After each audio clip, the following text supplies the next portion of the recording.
বিসমিল্লাহির রহমানির রহিম। প্রিয় শিক্ষার্থীরা, আশা করি সবাই ভালো আছো। আমি আলহামদুলিল্লাহ ভালো আছি।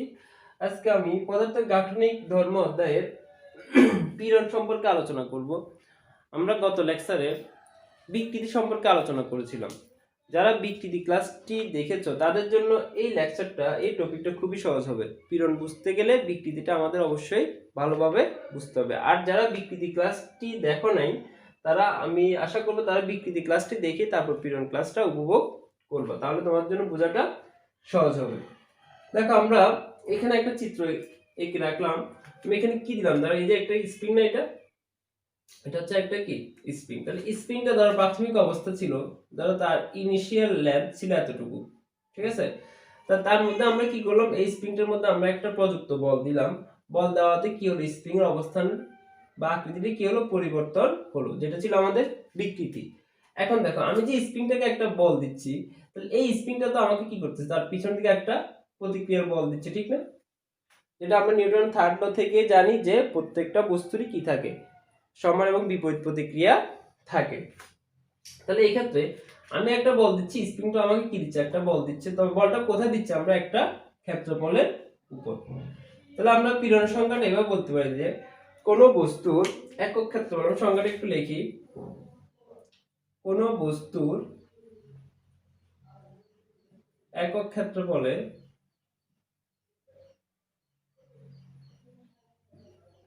কোন বস্তুর একক ক্ষেত্রফলে প্রতিক্রিয়া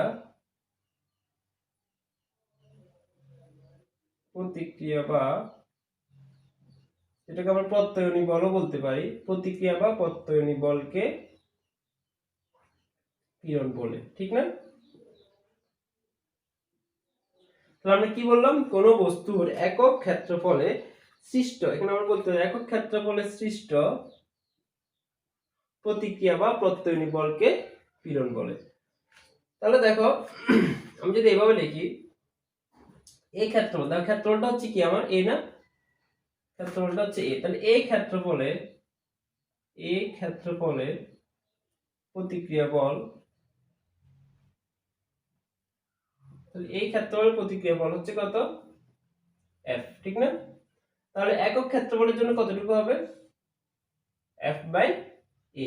তাহলে এটাই হচ্ছে আমাদের পীড়ন। যে একক ক্ষেত্রফলের উপর সৃষ্ট প্রতিক্রিয়া বলকে আমরা কি বলি, পীড়ন বলি। তাহলে পীড়ন সমান আমরা কি পাইলাম,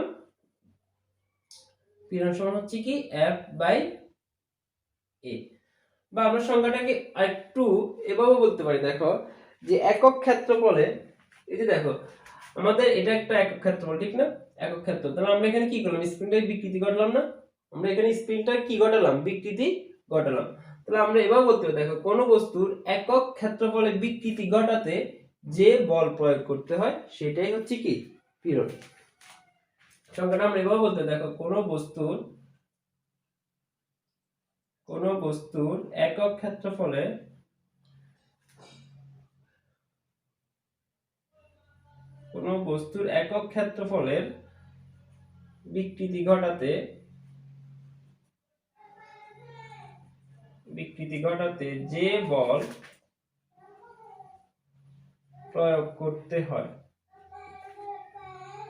যে বল প্রয়োগ করতে হয়, তাই হচ্ছে বিকৃতি।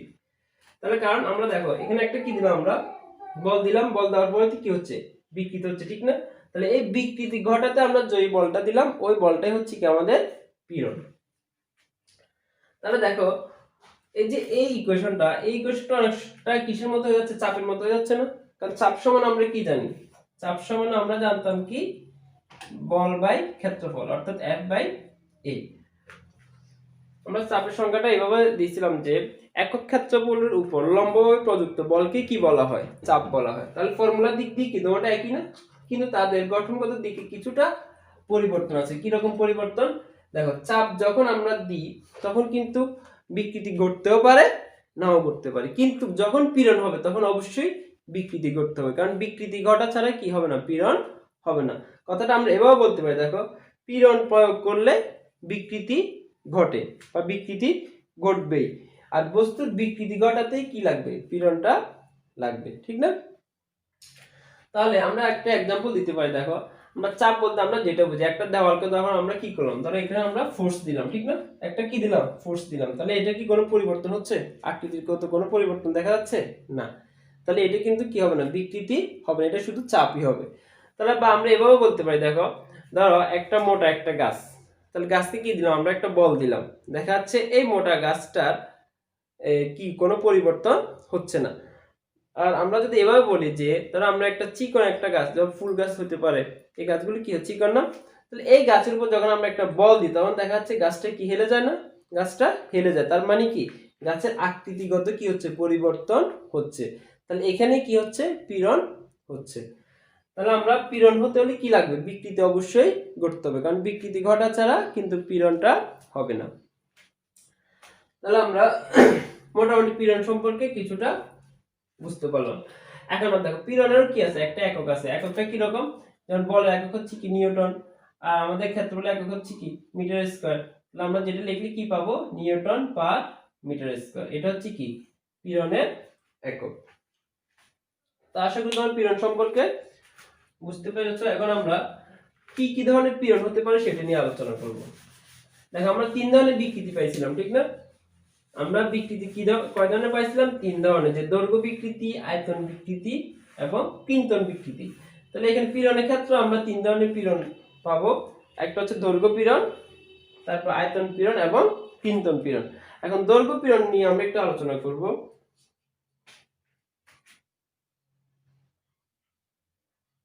দৈর্ঘ্য পীড়ন, দেখো এটা সংজ্ঞাটা যদি আমরা দিতে চাই তাহলে আমরা কিভাবে বলতে পারি, যে দৈর্ঘ্য বিকৃতি ঘটাতে একক ক্ষেত্রফলে যে বল প্রয়োগ করতে হয়। কি বিকৃতি ঘটাতে, দৈর্ঘ্য বিকৃতি, আমরা সংজ্ঞাটা যদি লিখি, দৈর্ঘ্য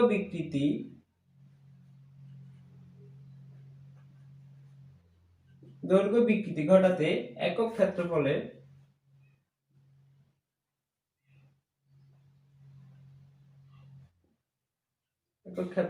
যে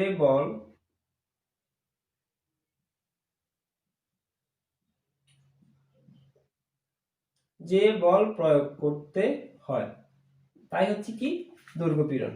তাহলে কি বললাম, দৈর্ঘ্য বিকৃতি ঘটাতে একক ক্ষেত্রফলে যে বল প্রয়োগ করতে হয় সেটাই হচ্ছে কি পীড়ন, দৈর্ঘ্য পীড়ন।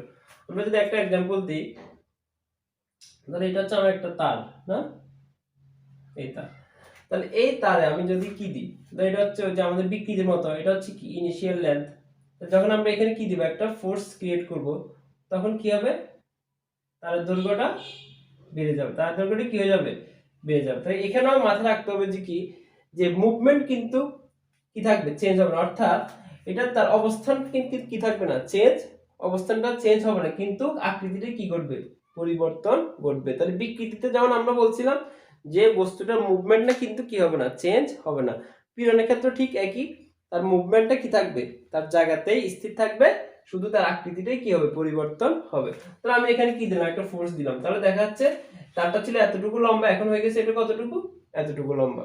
তাহলে এখানে কি ঘটলো, যে দৈর্ঘ্য বিকৃতি ঘটলো, তার মানে এটা ছিল দৈর্ঘ্য বিকৃতি। আর এখানে পীড়ন হচ্ছে কি রকম, দেখো আমি যে এটা কি করলাম, এই যে মুভ করলাম, তাহলে এখানে কি আছে, দেখো একটা ক্ষেত্রফল আছে না, এখানে ক্ষেত্রফল, তাহলে এটা কিসে পড়লো, একক ক্ষেত্রফলে, তাহলে এই ক্ষেত্রফলের মধ্যে আমি কি দিলাম, বলটা দিলাম, তাহলে একক ক্ষেত্রফলের মধ্যে বলটা দেওয়াতেই কি হচ্ছে, আমার দৈর্ঘ্য বিকৃতিটা ঘটেছে, আর এটাই হচ্ছে আমার কি দৈর্ঘ্য পীড়ন।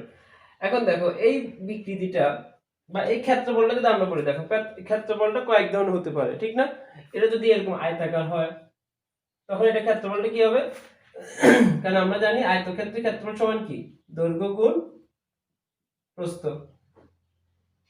এটা হচ্ছে আয়তাকার বস্তুর ক্ষেত্রে ক্ষেত্রফলটা আমরা ইউজ করব কি, দৈর্ঘ্য গুণ প্রস্থ।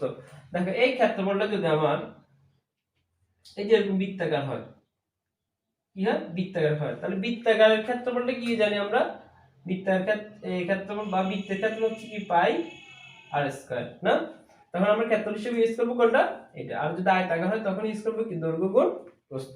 তাহলে এটা হচ্ছে বস্তুর যে এরকম আকারটা থাকবে, এটা যদি বৃত্তাকার আকার হয় তখন ক্ষেত্রফলটা হবে এরকম, আয়তাকার হলে ক্ষেত্রফলটা হবে এরকম। তাহলে আমরা এখানে কি পাচ্ছি, দেখো দৈর্ঘ্য পীড়ন আমরা কি পাচ্ছি, দৈর্ঘ্য পীড়ন সমান আমরা কি লিখতে পারি, তাহলে দৈর্ঘ্য পীড়ন সমান আমরা লিখতে পারি যে দৈর্ঘ্য বর আমরা বলটা দিচ্ছি কোথায়, দৈর্ঘ্য বরাবর না, আমরা এটা লিখতে পারি যে দৈর্ঘ্য বরাবর বল, দৈর্ঘ্য বরাবর বল বাই কি হবে, প্রস্থচ্ছেদের ক্ষেত্রফল না, প্রস্থচ্ছেদের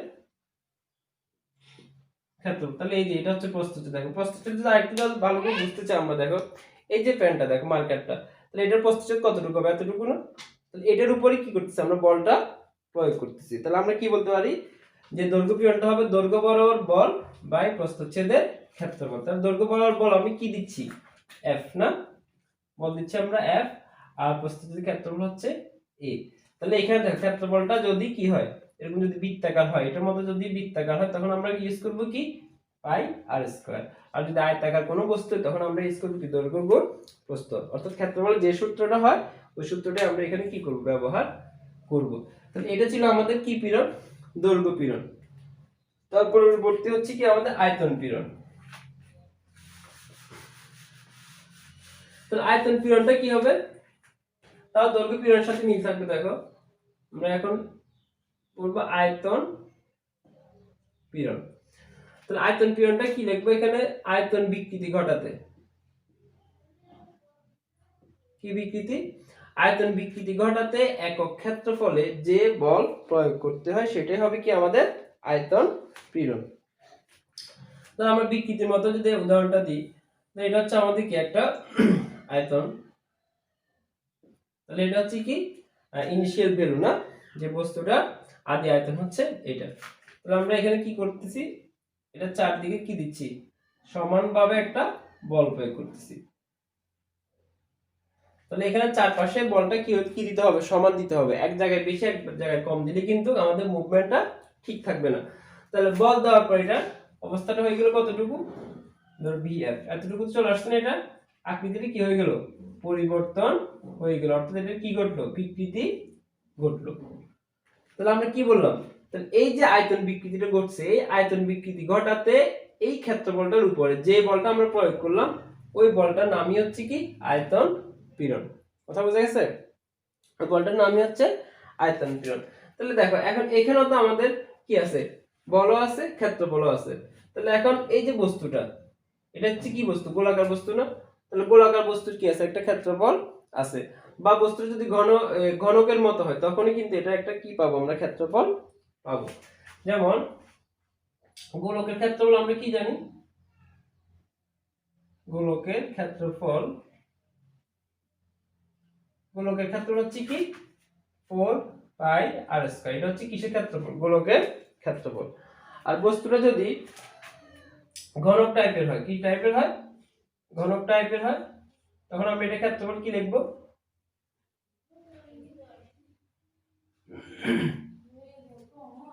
তাহলে ঘনকের ক্ষেত্রফল হবে 6a স্কয়ার না, এটা না, অর্থাৎ 6 ইনটু এ মানে কি ব্যাসার্ধ, ব্যাসার্ধ স্কয়ার। তাহলে ঘনকের ক্ষেত্র হবে 6 ইনটু বাহু, বা আমরা ব্যাসার্ধ না লিখে বাহু বলতে পারি, বাহু স্কয়ার। আর গোলকের ক্ষেত্রে বলবো আমরা 4 পাই আর স্কয়ার। তাহলে আমরা আয়তন পীড়ন কি পাচ্ছি,